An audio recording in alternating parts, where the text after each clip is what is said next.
¿Alguien quiere preguntar algo? ¿Algo que viene analizando, viendo? Yo tengo una pregunta, profe. Y Diego. Es sobre todos los contratos que vimos más o menos, porque en el texto, en los libros hay contratos que no los vimos, o creo yo que no los vimos para saber cuáles vimos y cuáles no. Nosotros vamos a claramente a tomar el examen en función de los que vimos. No sé qué es lo que vos me estás preguntando. A ver, ¿qué Claro, vimos? Vos no sabés qué es claro, lo que vimos. no lo sé, pero no recuerdo, porque no recuerdo cuáles son. Sé que vimos compraventa, tarjeta de crédito, bancarios, pero hay algunos más que capaz que me los estoy olvidando. Bien, compraventa y locación son los dos básicos. ¿Sí? Después, leasing y fideicomiso. Después vimos los bancarios, que ahí en los bancarios vas a tener operaciones activas o pasivas y pasivas. Ahí estuvimos analizando la cuenta corriente. Estuvimos analizando también la teoría de los títulos valores. Básicamente nos metimos en la ley de cheques, en la 24452.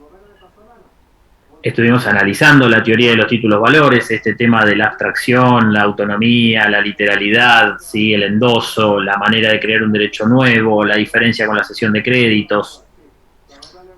Estuvimos analizando en lo que tiene que ver con cheques, los distintos cheques, tanto el cheque común como el de pago diferido, los modos de libramiento, ya sea en lo que hace a su circulación o a los modos, digamos, que importa tener que depositar un cheque de manera obligada, como el cruzamiento, el cheque no a la orden para tener que transferirse por cesión de derechos. Estuvimos viendo también el cheque certificado, estuvimos analizando, bueno, esta situación de las características de la cuenta corriente, después analizamos la ley de tarjeta de crédito, la 25065, este sistema de contratos, ¿sí? Que nos metimos un poco en esa situación, cuándo se perfeccionaba el contrato, en qué consistía el contrato, cuáles son las partes del contrato, el tema de los resúmenes de cuenta, y creo que vimos algo incluso también de la ejecución del saldo deudor y de los desconocimientos de consumo en algunos supuestos. Fideicomiso, lo dije, sí, porque dije leasing es fideicomiso, ¿no es cierto? Hasta acá les diría que, si salvo que me estoy olvidando de alguno, me parece que fueron los contratos más, o por lo menos los que abordamos. No sé si alguien me ayuda con si tiene los apuntes a mano. Había recordado que algunos los habíamos visto, pero estaba contrato de obra y eso en los textos y no sabía si entraban o no.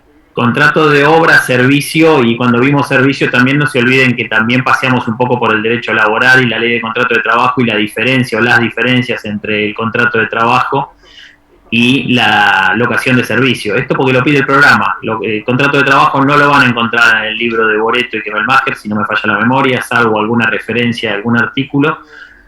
Eso lo vimos en alguna clase, las características principales, la triple identidad que debe existir en materia de derecho laboral, claramente lo que hace a la habitualidad, la disposición de un salario, ¿sí? De manera constante o continua, la unilateralidad y la exclusividad respecto generalmente de la prestación de los servicios, los convenios colectivos de trabajo. Hicimos alguna referencia en alguna clase que decantamos ahí por claramente por el tema de la diferenciación entre la alocación de servicio, que es derecho privado, y el contrato de trabajo, que es derecho público. ¿Sí? A mi criterio, derecho laboral no debería estar en esta materia, primero porque es derecho público, no privado, y segundo porque hay una materia específica que se llama actuación laboral, que es en donde ustedes analizan expresamente la ley de contrato de trabajo, los convenios colectivos y todo lo que hace a la dinámica laboral, ¿no?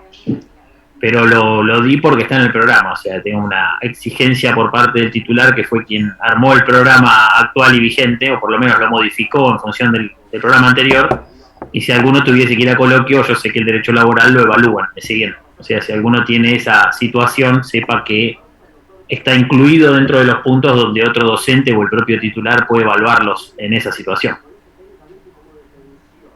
Hola, profe, ¿cómo andas? Una consulta. ¿El coloquio lo toma el titular o lo tomás, o vos lo tomás a nosotros? El coloquio generalmente, salvo, no sé ahora, pero en la presencialidad, los distintos docentes podemos tomar a quien se nos indique, por decirte de alguna manera, ¿sí? O sea, se sientan los docentes por grupos, generalmente cada docente se hace cargo de su comisión, pero no se descarta que si hay muchos en una comisión y el docente terminó, venga y se siente ese docente a colaborar con la otra comisión. ¿Me seguís, Gabriel? O sea, se trata Ah, de que buenísimo. haya una inmediación entre el docente y su comisión, pero no descartes que pueda aparecer otro docente o el propio titular dando una mano o evaluando también en esta comisión. Perfecto. Y tengo Profe, otra el consulta. colo... Ah, no, no, preguntar. Preguntaba si el No, coloquio lo dan todos. ¿O solamente los que recuperan? No, solo lo que recuperan, claramente. Ah, bien. Algún beneficio tiene ir aprobando los parciales. Profe, y otra consulta que tenía, el martes que viene que tenemos que dar lo de derechos reales, ¿cómo va a ser la metodología? ¿Vamos a rendir oral como y entra para el segundo parcial o solamente si ya probamos esa parte no nos toman en el segundo parcial de derechos reales? Se te va a tomar el martes y va a entrar para el parcial. Ah, buenísimo. La idea es buscar algún modo sutil de obligarlos a leer. Es sutil. ¿Eh? Y si no, Gabriel, explícame, dame la fórmula y yo la sigo. No, voy a leer para el martes, pero... Acordate que el martes tenemos una deserción que si somos pocos llevo las cartas. Bueno, me parece bien. Profe, yo en mi cumpleaños, ¿me podés Una no tomar pregunta. el martes? ¿Cómo? No En mi escuché. cumpleaños el martes, ¿me podés no tomar? Sí, no, te tomo primero, así te libero para los mandados y al asado que invitás después a la noche tranquilo. Listo, dale, hacemos así entonces. Qué vueltas que dan, ya somos grandes, déjense de jorobar. Parece mi nene de 12 que está viendo a ver si el profesor falta para no rendir el examen. Diego se ríe. Profe, yo Sí. quiero saber si es muy importante esa evaluación, porque martes ya es noviembre y yo todavía no tengo los horarios del trabajo de noviembre. Y capaz si salgo a la 1, no, voy a llegar retarde allá. Mira, en realidad, Elizabeth, todo suma. Generalmente cuando tenés alguna nota conceptual y básicamente, por ejemplo, yo te podría decir que tengo 10 personas en esta comisión que participan constantemente, que así no rindan el martes, yo sé que tengo que ayudarlos si estuviesen, digamos, en la cuerda floja a que aprueben la cursada en función del esfuerzo de todas las clases. Y poder tomar un oral y tal vez hacer que se muestren algunos que generalmente no se muestran, es una buena manera, ayuda. Bueno, genial, gracias, profe.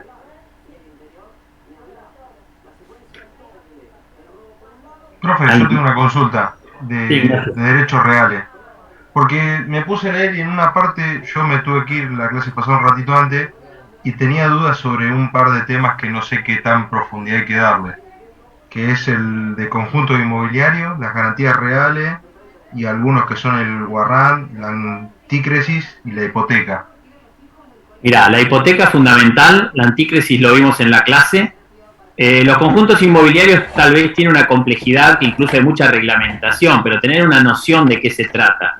Y los derechos reales de garantía son fundamentales. Saber prenda hipoteca principalmente, el warrant lo podemos dejar a un segundo lado si vos querés, no podría desaprobar a alguien por warrant, pero que son garantías de certificado de depósito, pero sí, lo que te reitero tiene que ver con garantías. ¿Sí? Acá hay, por lo menos tienen que salir con una idea de qué es fianza, qué es, fianza sería una garantía personal, qué es prenda y qué es hipoteca, qué tipos de prenda existen, ¿sí? Con registro, sin registro, quién se queda con el bien mientras tanto, cómo se perfeccionan, dónde se inscriben, qué plazo de vigencia tiene, cómo se otorga. Bueno, me parece que esas cuestiones para hipoteca y para prenda es sustancial, porque dudo que después, más adelante, Ignacio, en la profesión, tengan la posibilidad de analizarlo a esto, ¿sí? Reitero, voy a evaluar para un curso de grado, no para que ustedes me reciten la ley de prenda con registro.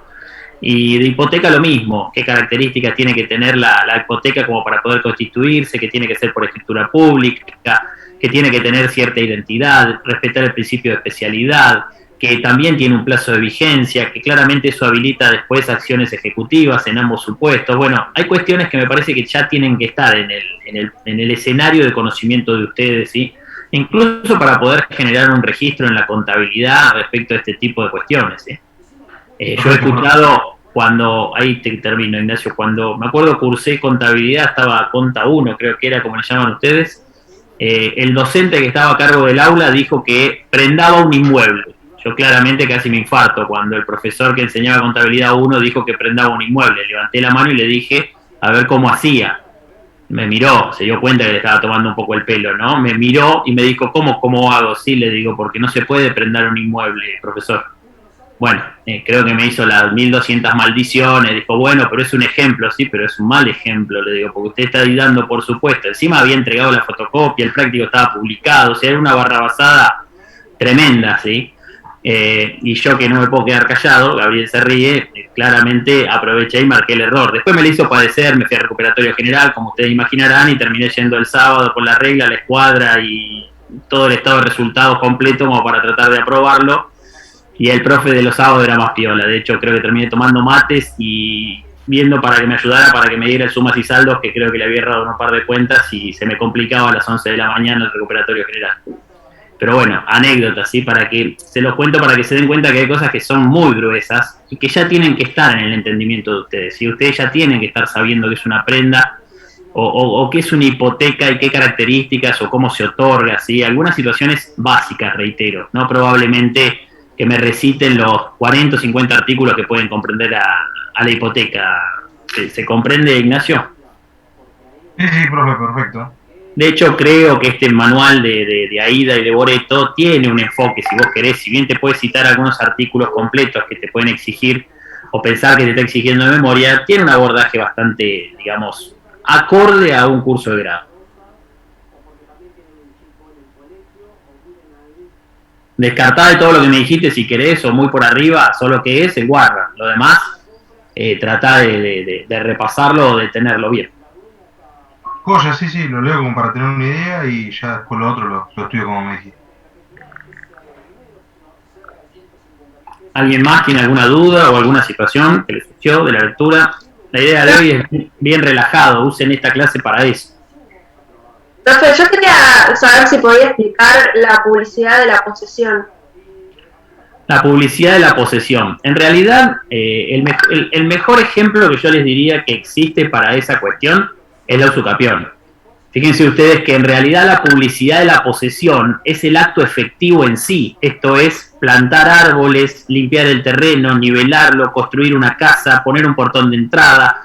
Todas estas situaciones que parece que no, son actos de publicidad, porque en definitiva son la demostración de que uno está actuando como dueño de ese fondo o de ese inmueble sin serlo, porque registralmente no lo es, ¿sí? Pero fíjate que de esa manera, haciendo de alguna forma visible la posesión, vos lográs, ¿sí?, comunicar o que los demás, esto en parte es una ficción, ¿no?, salvo los vecinos que te vean, que los demás, ¿sí?, tengan conocimiento de esa situación. Por eso, y fíjense, me viene bien la pregunta, muchas veces muchas personas piensan que solo con pagar impuestos están ejerciendo acto posesorio.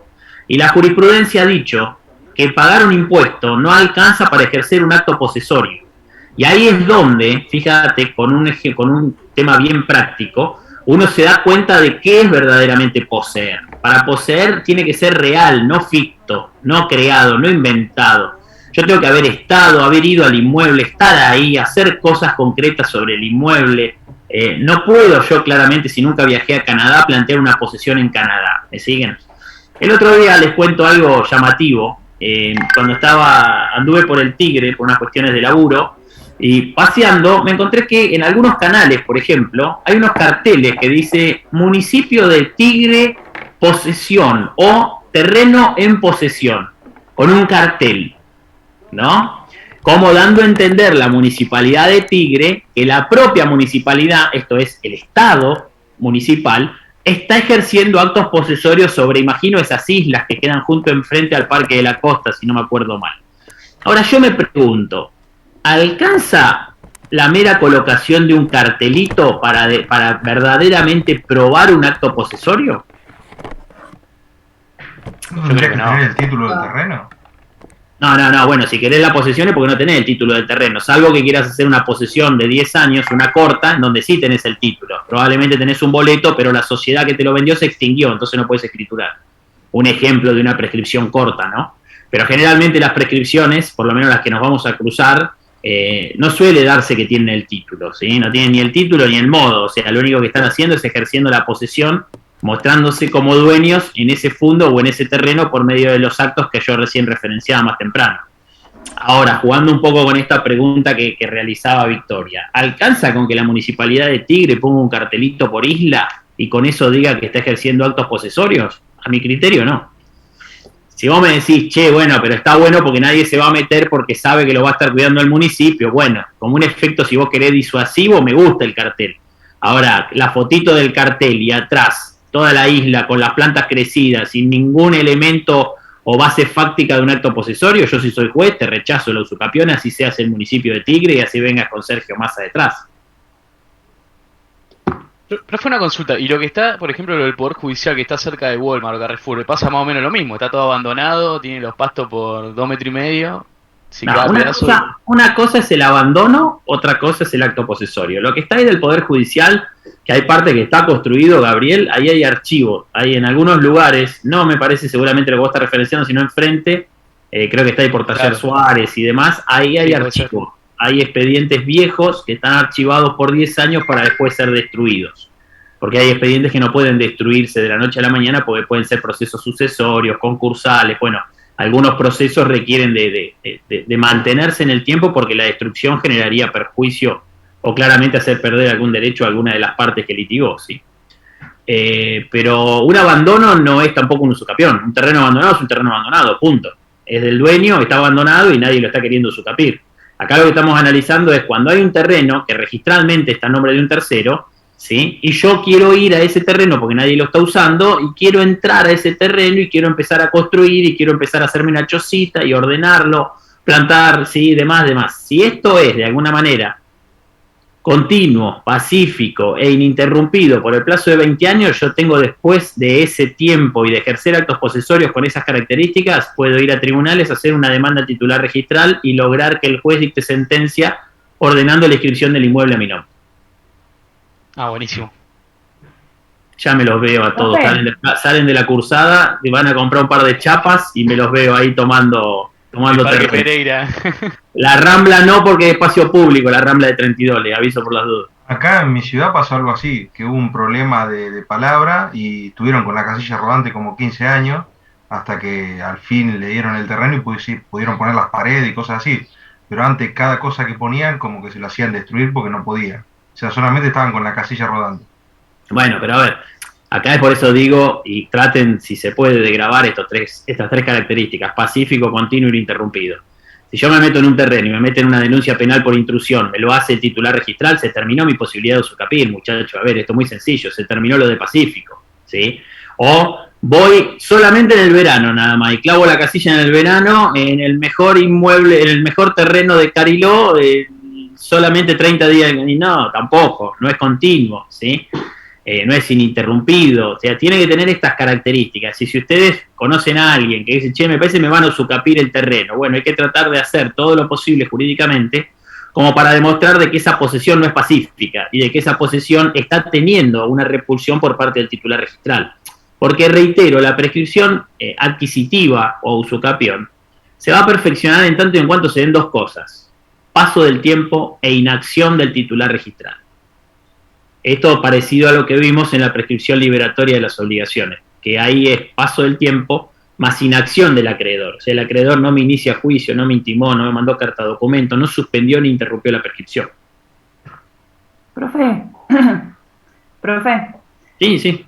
y en el caso de, por ejemplo, no sé, yo me pongo una casa en un terreno X que está abandonado, y luego supuestamente el dueño del terreno fallece y aparecen herederos. Pero yo no sé, pasó el tiempo también y me construí y demás. ¿Tiene derecho a reclamarme? ¿Qué tiempo pasó, Eliana? Acá es fundamental la precisión de la cantidad de tiempo y de los actos posesorios. Completame el ejemplo. ¿Cuánto tiempo estuviste ahí con tu casa? No, yo decía de que el terreno estaba abandonado, qué sé yo, ponerle 20 años, como... Si estuviste 20 años ejerciendo actos posesorios, vos estás ahí, y después de los 20 años aparecen los hijos, vos podés plantearlo usucapión en terreno judicial y ganarla. Ahora, si los hijos aparecen antes de los 20 años, te acreditan su carácter de heredero con la declaratoria de herederos y te invitan a retirarte o te intiman extrajudicial o judicialmente, vos no vas a tener derecho al usucapión y a lo sumo tendrás derecho a que te reintegren o restituyan el monto de la mejora sobre el terreno, o te intimarán a que destruyas la casa y te lleve todos tus petates en cuantas carretillas necesites para dejar limpio el terreno. Bien, pero si yo, por ejemplo, vi el terreno en la esquina de mi casa durante toda mi infancia y nada, hoy tengo, no sé, 30 años, me quiero construir una casa, lo hago ahí y aparece alguien. El ver no es acto posesorio. Vi una casa mientras era chica durante un montón de años que estaba abandonado, no ejerciste acto posesorio.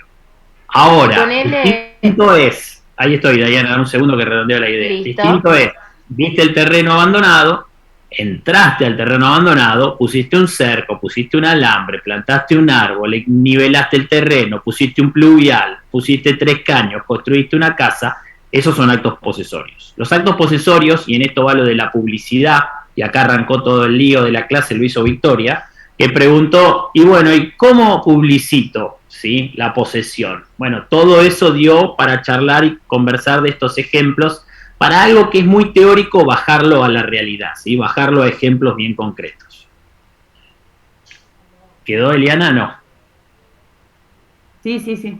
Eliana me parece que se quedó con las ganas de un terreno de chica que lo tiene ahí apuntado y está viendo a ver qué puede ser. No, me pasa que supuestamente mi abuela tenía terrenos y ahora, bueno, con la ayuda de mi viejo estamos construyendo algo ahí, pero bueno, tenemos la casa, todo, pero bueno, era como para saber si estaba, o sea, si aparece alguien hoy y me dice, no, mira, el terreno es mío. Pero ese terreno a nombre de quién está, Eliana. No sé. Bueno, consejo. Todo lo que estén haciendo sobre el terreno, muchas fotos, foto con día, acta notarial, prueba, juntar prueba. Después, si querés, esto por medio de alguien, se pide un informe al registro y por lo menos sabés de quién es. ¿Por qué? Porque ya te va a cantar que si el titular registral, por ejemplo, tiene DNI 1.000.000, lo más probable es que ya haya muerto. Y si no está, digamos, el que le sigue, que sería el heredero inscripto, significa que la sucesión de ese inmueble no se hizo. O sea, pidiendo un informe de dominio, vos vas a tener un montón de elementos para saber, en principio, cómo estaría esa situación. Sin levantar demasiado el avispero, ¿no? Porque después me vas a echar la culpa a mí y me vas a decir, no, el profesor me dijo, yo levanté el avispero y ahora tengo problemas. Bien. Dayana, ibas a decir algo, no sé si sobre esto mismo. Sí, sobre esto mismo. Con respecto a la posesión de los 20 años que hablaban ustedes, es que si vos pagás los impuestos de un terreno durante 20 años, o sea, vos, para la ley, ya podés tomar la posesión de ese terreno, ¿no? La jurisprudencia ha dicho, la mayoritaria por lo menos, que no alcanza con pagar impuestos para tener por ejercida la posesión sobre un terreno. Ah, bien. Ponele, después otra cosa es que, ¿viste en los grupos de compraventa y eso de Facebook? Sí, no sé a qué hacer referencia, pero dale, yo te sigo. Bueno, Vos seguís no, contando. es que hay, el otro día vi en un compraventa, no me acuerdo si era de La Plata o de mi ciudad, que vendían la posesión de un terreno. ¿Eso es posible? Sí es posible, el derecho de posesión, lo dijimos, es transferible, es cedible. El tema es lo endeble que es ese derecho. Claro. Vos primero, no vale lo que vale la titularidad registral. Alguien que te viene con la escritura, bueno, claramente te puede vender a valor de mercado, salvo que esté Claro. hipotecado, embargado, etcétera, etcétera. Sí, no, Ahora, lo vendían a un precio, no te quiero mentir, pero creo que 150.000 pesos, 200.000 pesos. bueno, creo que algo dijimos en la clase que hablamos, creo que fue la anterior, sí, la anterior, cuando hablamos de lo barato sale caro, creo que lo barato sale caro, dijo alguien en la clase, y acá está el mejor ejemplo, ¿no? Vos comprás un derecho posesorio, no sabés si es real el que te lo vende, si verdaderamente ejerció la posesión, no sabés si hay 10, 20, 30 o 5 o 300 ejerciendo la misma posesión, no sabés a cuántas personas le cedió el mismo derecho de posesión, o sea, es muy difícil tener seguridad jurídica de qué estás comprando cuando estás comprando derechos posesorios, ¿está claro lo que digo? Por eso el precio. Sí, ya me quedó claro. Por eso el precio. Claro. Ojo, Sí. hay gente que hace negocios tremendos comprando derechos posesorios y haciendo usucapiones sobre inmuebles. Hay gente que se dedica a esto toda su vida, ¿sí? Y que ha hecho muchos negocios, ¿sí? Sicardi nació de esta manera, Villa Castel en gran parte de esta manera, Olmos, te podría decir Hernández. La mayoría de los lugares van creciendo, y sobre todo en las grandes urbes o en las grandes ciudades, van creciendo de esta manera. A veces con la regularidad de las escrituras traslativas de dominio y muchas otras veces con estos modos de ocupación, si vos querés, que también vamos a decirlo y sacarnos la careta y que nadie se ponga colorado. El Estado pone en el código la usucapión, con lo cual el Estado está validando la aplicación del instituto, ¿sí? Porque esto más o menos como el testaferro. El testaferro y todo un ruido bárbaro. El testaferro es válido en la República Argentina. La simulación es válida relativa a la persona. El problema es que no tiene perjudicada a terceros, es fraudulenta. Punto. Estamos, o sea, hay cuestiones que hay que desmistificarlas. El Estado quiere que sean inmuebles ociosos, se dé esta posibilidad de que alguien ejerza actos posesorios y durante 20 años de manera pacífica, cuando tiene una interrumpida, va a tribunales y tiene derecho a pedir que se le ponga su nombre al inmueble. Punto, no hay nada que discutir. Distinto, reitero, es, hola, ¿qué tal? Vengo con una 9 milímetros, correte, el terreno es mío. No, flaco, pará, ya eso es distinto, ya eso es delito, eso es intrusión, eso ya es otro tipo de accionar, ¿sí? Ahí no hay buena fe, ahí hay otra cosa, ahí hay un atropello. Pero después, como vos decís, Diana, hay inmobiliarias y pseudoinmobiliarias que han hecho estragos vendiendo derechos posesores y han estafado gente de una manera, pero que ni te cuento. Claro, entiendo. Yo quería decir algo. Al lado de la casa de mis papás hay un terreno, que la titular, digamos, del terreno nunca aparece, nada. Y hay un vecino que a poco está haciendo el caminito de la publicidad de la posesión y va y corta el pasto y lleva a los perros, ¿viste? Y es medio como que se cree dueño. Entonces como que, nada, a los vecinos que estamos de toda la vida, como que no cae muy en gracia, ¿viste? Porque se hace como, no, acá no estacionen, esto, lo otro, en mis perritos no sé qué, saco del árbol, bueno. Entonces como que de a poco se está haciendo el caminito para ir por la posesión y la desocupación. Andá y ponele 4 o 5 bancos de cemento, 2 arquitos de fútbol y que se arme el tole-tole. Profe, entonces para llevar a cabo esto nos conviene ir a ver la escritura de dominio, si el que lo tenía a nombre estaba documento 1.000.000, le mandamos. Si está 1.000.000, no hay cosa. No, vos tomás las cosas como te sirven o como vos querés tomarlas. Yo dije, si alguien va a desarrollar el instituto, lo va a ejercer posesión sobre un terreno, es prudente saber quién es el titular registral a partir de un informe de dominio al registro, ¿sí? Todo lo demás, Diego, yo no lo dije. Todo lo demás pueden ser, de alguna manera, ¿sí? Ha sido fruto de tu imaginación. Pueden ser indicios o situaciones que te digan, a ver, si tuvo por ejemplo, una compraventa de hace 3 meses, flaco, a ver, ¿de qué me estás hablando si hace 3 meses que lo compraron, que se entregó la tradición por escritura pública y vos querés meterte justo ahí a hacer un usucapión, donde sabés que hubo una transacción inmobiliaria hace nada? Por decirle, hay infinidad de situaciones, ¿sí? Pero fíjense que acá nomás van surgiendo mi vecina cuando yo era chica, el vecino, el que pasea el perro, el que corta el pasto, el que paga el impuesto, dijo Diana. Todo lo que están diciendo ustedes es lo que ha pasado en la jurisprudencia. No, yo me río porque, ¿cómo es? En donde vive mi abuela, que es un pueblito muy chiquito, son 4 cuadras, le digo yo, porque es eso.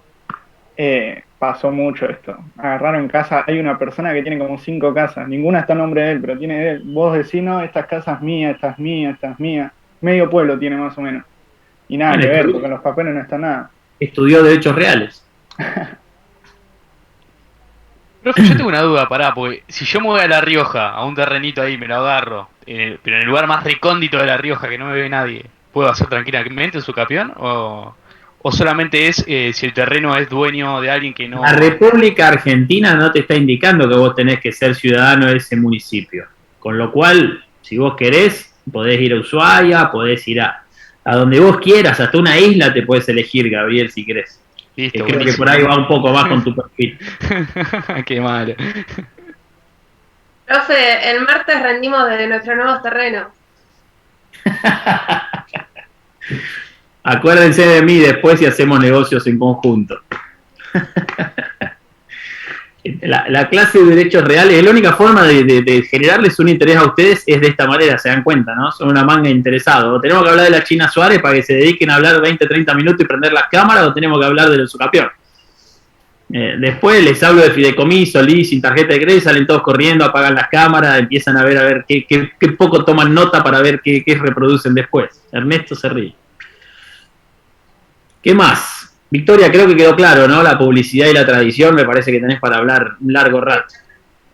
Un puntito más para mí, que encendí la mecha.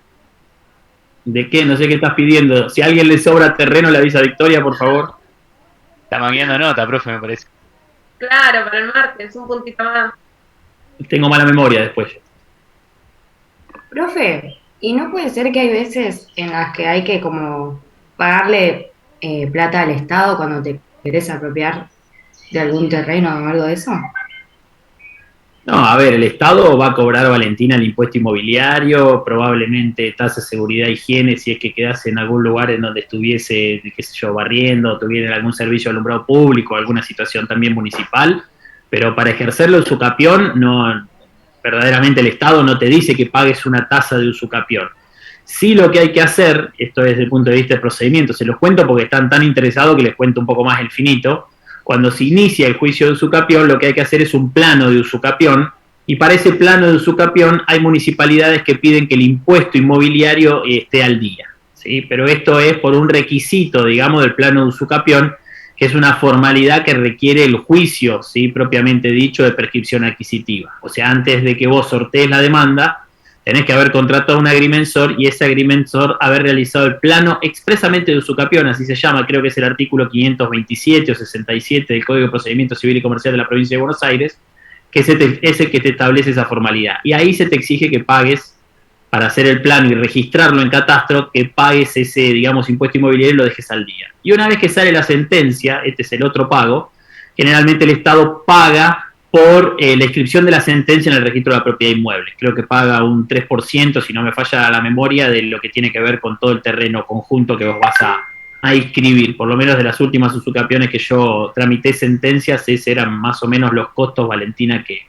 de alguna manera uno tiene que tener en cuenta al encarar el proceso de usucapión. También es cierto que estos costos, y me ha pasado, hay gente que los ha iniciado con un beneficio de litigar sin gasto, se llama, cuando un ciudadano no tiene recursos, puede decirle a la justicia que no va a pagar tasas de justicia y demás porque no tiene recursos. Pero una vez que el juez le adjudicó el inmueble, ¿qué dijo el juez? Bueno, antes no tenías recursos, pero ahora tenés un inmueble que en el mercado, después de esta sentencia, vale $200.000, con lo cual ahora paga la tasa de justicia. No sé si venía por ahí la pregunta, Valentina, pero esos son los costos. No, sí, se entendió. Pero en ese caso, ¿qué hace la persona con el inmueble? Tiene que venderlo para poder pagarlo, o sea, no tiene sentido. No, consigue la plata. Para quedarte $200.000 y pagar el 3% de la evaluación fiscal, conseguís seguramente algún socio que te preste un mango o algún plan platita que hoy está vigente en época de elecciones y con eso pagás lo que tenés que pagar de tasa de justicia. Valentina ya está pensando en registrarlo, ¿vieron, no? Una avanzada, o sea, ya está viendo cuánto necesita para poder, digamos, perfeccionar el derecho de usucapión. Creo que es el 3%. ¿Qué más? Nada, usucapión. Lo único que les interesó es usucapión. Yo tengo una pregunta por un ejemplo que no supe cómo pensarlo. Porque, viste, cuando arrancás a hablar de los derechos reales, un ejemplo de una configuración real no prevista en la ley. O sea, hay un ejemplo que no sé, se da que dice en España, pero no sé cómo pensar, si tendría que pensar un ejemplo para tomar en el... No te tomé, Ignacio, te muteaste temprano. No te tomé, a ver, no me acuerdo de memoria el libro de Kemelmacher. Si vos pensás que yo lo tengo en memoria, estás absolutamente... No, nadie. Pero, a ver, yo lo que creo que va por este lado, corregime si no, los derechos reales son números clausus. ¿Qué significa? Yo no puedo inventar derechos reales. Probablemente en el resto del mundo hay 2 millones de derechos reales distintos a los que nosotros tenemos acá en Argentina. Lo que dice el ordenamiento, el derecho privado, es que nosotros no podemos inventar o crear otros derechos reales más que lo que expresamente están reconocidos por la ley. Fíjate que antes del 2015, conjuntos inmobiliarios no era derecho real, el consorcio no era derecho real, el derecho de superficie no existía ni estaba habilitado en la Argentina. Ahora bien, como el legislador en el 2015 dijo, ahora voy a incorporar estos derechos reales, pues bien, a partir de ese momento tenés esos derechos reales porque el legislador te lo dijo. Esto más o menos como la teoría de las personas jurídicas. ¿Vieron? Cuando uno analiza el artículo del 171 y dice, bueno, ¿cuáles son las personas jurídicas en el derecho privado argentino? Estas. ¿Puede haber más? No, son estas, porque ya el legislador estableció cuáles son las que permite. No puedo crear yo otra persona jurídica. El derecho privado tiene en su gran mayoría un espectro de autonomía de la voluntad, pero en algunos puntos, y principalmente en los derechos reales, tiene un alto intervencionismo estatal. O sea, al Estado le interviene que la vinculación entre las personas y las cosas se lleven adelante dentro de este menú y con las variables que el Estado te indica. Por ejemplo, si hay transferencia de dominio respecto de un inmueble, siempre escritura pública. ¿Por qué? Porque claramente la escritura pública requiere primero la intervención de un notario público para que dé fe pública. Segundo, de toda una serie de solemnidades y requisitos como informe de dominio, anotaciones personales, que el inmueble no tenga deuda. O sea, hay toda una intervención del Estado que analiza y de alguna manera toma injerencia en el traspaso, la modificación o la afectación de cualquier inmueble. Esto en Cuba, por ejemplo, no sucede, muchachos. En Cuba se entrega un papel y automáticamente sos dueño de la casa. No hay ni escritura ni escribano, ¿sí? Y así se transfieren también los rodados. O sea, esto que pasa en Argentina en los registros, es verdad que pasa en la mayoría de los países del mundo, pero hay algunos sistemas que no tienen este sistema registral, ¿sí? Claro que pregonan un poco más de buena fe. Usted imagínense en Argentina si no existiesen los registros, ¿no? Si ya nomás con los terrenos ocupados hacemos lo que hacemos, imagínense que no existan registros ni de inmuebles ni de automotores. Bueno. Entre días te toman la Casa Rosada, es así. No sé si tanto tiempo, Gabriel. Perfecto. ¿Qué más? Entendido. No sé si venía por ahí, Ignacio, la parte del libro, ¿eh? Si venía por eso... Sí, no, yo lo que quería saber era situaciones cotidianas de la vida real para poder dar un ejemplo. Si me preguntaban, no sabía qué ejemplo darte de algo así, de una situación. En la vida real, la verdad que compraventa de bienes muebles ustedes realizan todos los días. Ahora, compraventa de inmuebles o derechos reales, ya capaz que ahí es más complejo, ¿no?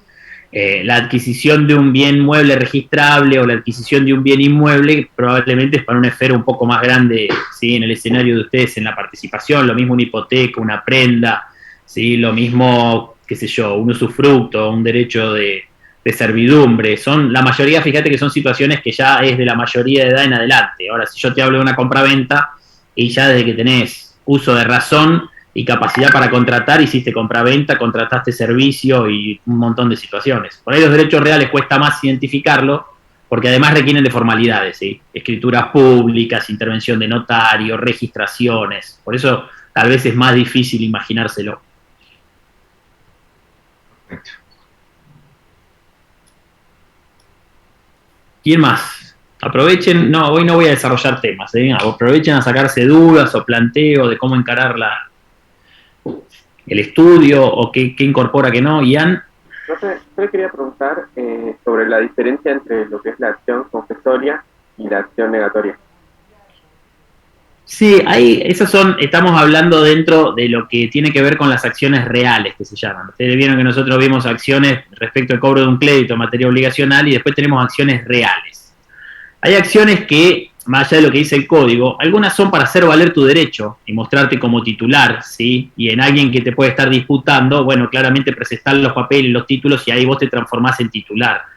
Otras acciones son para sacar del bien o para recuperar el bien o para reivindicar el bien, ¿sí? Yo creo que lo de confesoria me parece que lo que no ayuda es cómo se designa la acción, Ian. Por eso creo que ahí presta confusión, ¿sí? Hay situaciones en donde yo quiero ir a hacer valer mi titularidad y hay otras en donde el hacer valer es quitando a otro y reivindicando y sacando a otro que quiere hacer valer sin tener el título, ¿sí? No se enrosquen demasiado con estas cuestiones. Sí me interesa que sepan que hay acciones que son expresamente reales, ¿sí?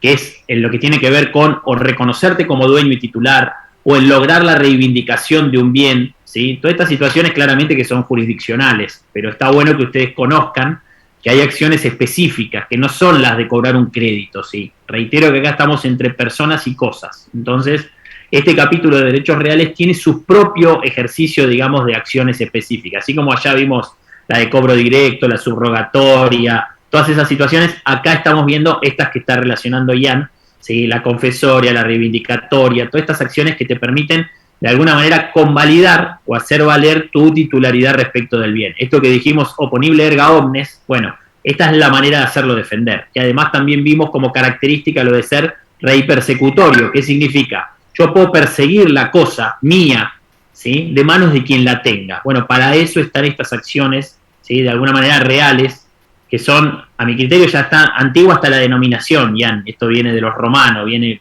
pasando de mano en mano. Por eso es que no ayuda demasiado, me parece, el concepto que menos ayuda es el de la acción confesora.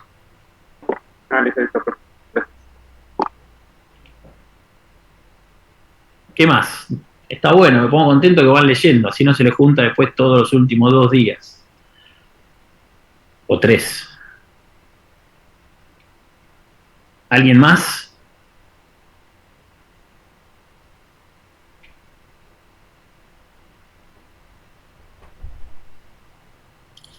La clase que viene vamos a ver si tenemos probablemente alguna otra duda más o algún planteo de derechos reales. Quiero tocar, antes que termine la cursada, les cuento qué quiero ver. Después voy a analizar si llego. Quiero ver el régimen matrimonial, que lo vimos un poco por arriba, pero lo quiero ver profundizado. Quiero que conozcan este sistema de administración separada de bienes, que también es una novedad en el 2015, distinto al régimen de ganancialidad o comunidad como se lo conoce. Quiero ver la teoría de daños y perjuicios o la teoría del daño. Quiero que sepan ustedes cuándo alguien es responsable de tener que indemnizar por daños y perjuicios, qué características, digamos, qué situaciones deben darse como para que uno sea responsable de tener que dar una indemnización. Y acá en este capítulo entra la mala praxis profesional, ¿sí? En la que estamos todos comprendidos, nadie está exento, ¿sí?, de cometer, ya sea por culpa o por dolo, alguna situación de mala praxis, de negligencia, de impericia, imprudencia, ¿sí?, alguna situación que nos pueda llevar a ser pasibles de un juicio por no haber ejercido bien nuestra ciencia, arte o profesión. Quiero después claramente abordar, una vez que veamos familia, más que nada, familia, miren lo que digo, matrimonio, quiero abordar lo que tiene que ver con sucesiones. Quiero contarles, ¿sí?, en qué significa esto del derecho sucesorio, qué principios tiene, qué tipo de procesos hay, el intestado o el testamentario, qué costos tiene, qué etapas tiene, qué es una declaratoria de herederos, qué es una hijuela, qué es una inscripción de algún acuerdo particionario. Bueno, me gustaría por lo menos todos esos capítulos tratar de abordarlos y de verlos, ¿sí? Porque de alguna manera sería terminar de ver lo que le llamamos allá al principio, ¿se acuerdan? Las 5 islas. Con derecho real estaríamos en la isla 4 y con el derecho sucesorio entraríamos ya en la isla 5, ¿sí?, del Código Civil y Comercial de la Nación. No me voy a meter con derecho internacional privado, claramente, para mí excede muchísimo de lo que tiene que ver un curso de grado para ustedes. Esto es, no me voy a poner a analizar si un argentino y una persona chilena se divorcian y a quién le queda el régimen de tenencia de la hija, o si la quiebra de una sucursal argentina se produce en París y si esa quiebra en París de alguna manera afecta el patrimonio de los acreedores argentinos con derecho a los bienes radicados de esa filial en Argentina. Todo eso es derecho internacional privado. El conflicto, como verán, cuando empieza a salirse de este reducto que se conoce como Argentina y empezamos a interactuar con distintas situaciones por el resto del mundo, ¿sí?, ya sean de familia, de contrato, de derechos reales, de insolvencia, de lo que ustedes quieran, ¿sí? Muere una persona arriba de un barco en Malta. Bueno, ¿dónde tengo que tramitar la sucesión? ¿En Malta o en Argentina porque era ciudadano argentino? ¿Cómo repatriarlo? Bueno, tienen 2 millones de situaciones que pueden pasar, claramente pueden pasar. Profe, lo que es familia, matrimonio, bienes gananciales y todo eso entraría en el parcial. Si llegamos, sí, vemos cuando hacemos el corte. La idea es que todo lo que estoy mencionando entra en el parcial, porque claramente bueno, es un parcial. Porque lo había leído, ya lo leí un poco, y en derechos reales ahora para el martes que viene no entraría, entonces digo, bueno, capaz que si lo da, entra para el 9. Va a entrar para el parcial. La semana que viene mi idea es hacer un repaso de los derechos reales entre todos. Esa es la realidad de por qué los mando a leer derechos reales. Dale. Para que entre todos podamos aportando de a poco y que nadie se sienta que le voy a decir, a ver, fulanito, decime el artículo, dame las 3 características. No, no es la idea, ¿sí? La idea es que vayamos asentando un poco de conocimiento, aunque ustedes no quieran estas clases así de repaso y donde todos van echando un poco y alguno leyó y otro vio las acciones reales y otro analizó el tema de la publicidad de la posesión, por ejemplo, son temas que después van a ir quedando seguramente. Perfecto. Bien, bueno, si no tienen más consultas por hoy, los libero, sigan viendo si aprueban algún otro final, que no sé en qué andarán en esta semana de finales, y la clase que viene seguramente hacemos esto de derechos reales, el repaso. Si vemos que nos queda una horita limpia, arrancamos seguramente con... seguramente daños, para que nos quede después familia y sucesiones todo junto. Familia voy a ver expresamente lo que tiene que ver con matrimonio, ¿sí? No voy a ver ni filiación, ni adopción, todos esos temas me parece que no hacen a esta materia, más allá de que, bueno, harán un interés general, si alguno tiene alguna pregunta la evacuamos, pero no es la idea, digamos, siempre con la visión de lo patrimonial y de lo que les sirve a las ciencias contables. Chicos, nos estamos viendo, cuídense, suerte.